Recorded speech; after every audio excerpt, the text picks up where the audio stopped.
Living room is getting a little messy here, and we have a nice little blood blister up.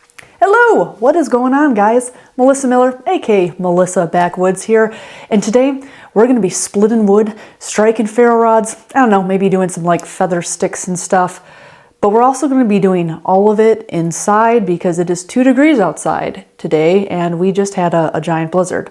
So yeah, I don't know. We're gonna do an indoor bushcraft knife review. So I have partnered with Muthos Humura to bring you a Japanese bushcraft knife. Well, actually 2 Japanese bushcraft knives that, according to the company, took nearly 2 years to develop. So I've actually never owned knives like these before, which is saying a lot because I own hundreds of knives, including fixed blades. So this blade, or these blades, feature an asymmetrical blade design that is unique to this Japanese company. So on one side of this knife, we have a convex grind, like what you might find on an axe. And then on the other side, we have, ta-da, a saber grind. And this is the side that you'd be doing like finer detail carving, creating feather sticks, etc. Now, the model they sent me is left-handed, so these grinds are going to be reversed for the right-handed model. I like the subtle swell right here and how it goes into the pommel. We have sort of a guard right here, and this kind of creates a space for your hand to fit in. That's going to make it so our hand is not sliding up or sliding down. Now we have not 1, but 2 lanyard holes on this knife, because that kind of puts that rope basically in the optimal position for sliding your hand in on your chopper. You also get some of these extra goodies like an instructional booklet, this little metal card, and a display box for when you're not using the knife. Factory edge time on the big knife. Dude, that is razor sharp. I mean, okay, especially because the blade stock on this is 0.22 inches, so okay. Oh my God. There is a micro bevel here on the saber grind sign, but damn, I was honest, I surely wasn't expecting it to be that sharp for this thick of a knife. Magazine paper. Let's use some magazine paper with a smaller one. Yep, still slicing. I almost feel like the larger one might have been a little sharper, but holy smokes. Get her on this. Just genuinely curious here.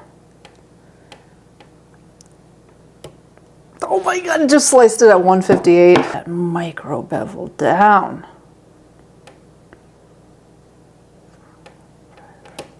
$190. I see that type of sharpness usually on like thin stocked pocket knives. So Prominence Large and Prominence Small are made with HS401 high strength special stainless steel, which I have 0 experience with. According to my research, it has the stainless capabilities of like LMAX and MagnaCut. But I wanted to make sure, so I did a little rust test. So I sprayed the knife down and waited a little over 24 hours. Okay, so I actually already saw it this morning, but it did not disappoint. Little markings are coming right off. Yup. Looks like I'm able to get it off with my nail, I think. Semi-intense rubbing with a microfiber cloth. Yeah, that's, I guess I can see it maybe a little bit, but cheating here. Oh yeah, good as new. Great, I didn't ruin my tester knife. Great, now let's go do some bushcraft stuff. The main priority of this design is that it is efficient in batoning. The company literally gives you an informational booklet on batoning techniques. So the idea with this is that the saber grind splits the wood, enters deep into the log, and then the convex grind splits the wood at the upper part of the log. And that actually makes sense because a saber grind will get down initially really deep inside that wood, but then it can get stuck inside the wood because the wood's just so tight up against that saber grind. But if we have a convex on the other side, that's going to help billow the wood out, push it to the side a little bit more laterally. Get this hair back. Ooh, yeah. So here I am testing these out with some fatwood, very resin-soaked pine tree wood that is pretty awkward to feather and shave, but even with such resin-soaked wood, the knives were able to bite into it rather well and slide gracefully down to create some carvings, and even this feather stick made with this very resin-rich fatwood. Yeah, that saber grind with that micro bevel is just slicing it. I don't even know what I was attempting to do here. Here were some curlies I was able to obtain with the larger Prominence. They were like jacked up looking curlies, but we still got curlies. We're working with the wood we got. Oh, my batoner is somewhere outside buried in snow, so we're going to be using a dead blow hammer. First, we're going to start batoning with the big one. Okay.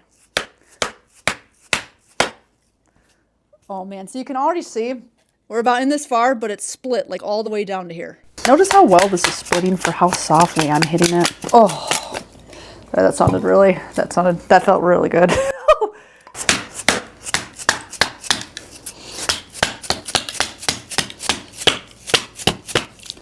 Okay, sorry, I'm readjusting. I'm trying not to hit, you don't want to hit the tip of your knife when you're batoning.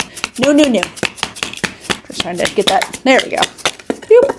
So I'm gonna just slice this right down the middle in one hit. Yeah, 2 hits. Okay, that's dangerous. 3 hits, 4 hits. This video is so scripted out, but yet it always turns to chaos. Wait, ooh, man, that's going. She's cutting right through. I'm talking about, this is the saber grind, how it's kind of pushed up against the wood, but the side with the convex is splitting it outward. Oh, yeah. Woo! That startled me. Just to see. Yeah.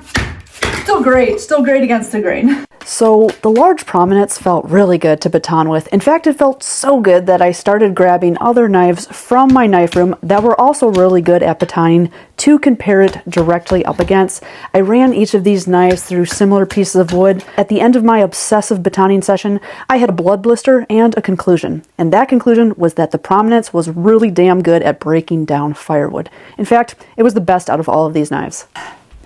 I like this knife, and I want to take it out into the woods. Another little thing to point out is how this tang extends past the handle material. So if I got this thing stuck in a piece of wood and I'm hitting on the handle to get it down a little bit further, I'm not hitting on the actual handle material, but rather the tang of the knife. I could absolutely see this one just being a fantastic all-around camp type knife, a camp companion, if you will. I'd probably just carry the large one just to be a do-it-all knife, because I feel like this is sharp enough to do everything that this one does, but just a little bit longer for the choppy stuff. Okay, still slicing.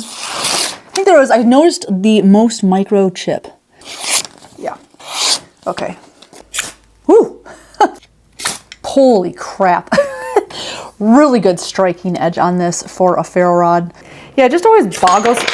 Oh no! Boggle my mind how companies will make a bushcraft or survival knife and then just not give it a nice sharp striking spine. So check out the balance point on this. It's right behind the edge on the larger Prominence, which I prefer kind of for chopping. There's just more momentum or weight towards the front of the blade. A really beautiful, genuine Japanese leather sheath. The smaller one here features a double snap locking system to make sure that your knife is not going to fall out. Now, I absolutely love how wide the area for the belt loop is. I cannot tell you how many times I've gotten a cool leather sheath and then that part that slides on the belt is just way too tight. The material is black ebony on the large and rosewood on the small Prominence. I would love to see it available in a micarta option. There's no denying that that is a beautiful looking knife. Also a cool little detail is the logoing that they stamped or kind of wood burned into the handle. Now we're going to move on to just a few cons. So first off, I would like the smaller one to be just a little bit longer, as I mentioned, if you're going to make a design that's particularly made for batoning. Another thing that I would change on the smaller one is just the blade stock thickness. A little bit too thick for me. I like the thickness on the larger one, but for something like a smaller compact forest knife, I personally prefer just a bit thinner on the tang. But like I've also said, this knife is made really to baton, and if it had that thinner blade stock, it wouldn't be able to do that nearly as efficient as it was. Another thing is that both of these lack a sharpening choil. I just always like a sharpening choil. I performed a nail test with this where I basically batoned it down point first or tip first into a very hard piece of wood. And after doing that, there did seem to be just a little bit of warping here on the tip. For doing cons, I do have to mention another pro, and that is this little cutout right here. It gives a little snug spot for your pinky. Also, when you're holding it like this, it provides an orientation point so you kind of know where your hand is in relation to the edge. $299 for the small one, $385 for the large one. I find that to be pretty standard for like an upper scale bushcraft knife made in smaller batches. So I don't really have much of a comparison point with this steel or a made in Japan knife. You are paying for an entirely unique design, something that is made for a specific purpose and that I so far haven't seen any other companies make. There is a lot of overall material on this, really nice genuine leather sheath. I do think that having the convex on one and then the asymmetrical like saber grind on the other might amp up the production costs. I don't know. If you know more about that, please comment below. So yeah, if you're in the market for a bushcraft knife and you dig things that are made in Japan. I mean, this is definitely an option out there. It does offer superior batoning performance, came razor sharp, and just overall just really functional design. I will, like I said, I'll link these below. And yeah, I hope you guys enjoyed this video. Sorry it was a bit chaotic in that we were doing it indoors with limited materials, but fun experience nonetheless. Thank you, Muthos Hamura, for partnering with me on this video. Hope you guys have a fantastic week, weekend, whatever time of the day or week that you watch this. And as always, thank you so much for the love and support on this channel. Okay, bye-bye. If you like things that are sharp and pointy, then maybe you should subscribe to my channel.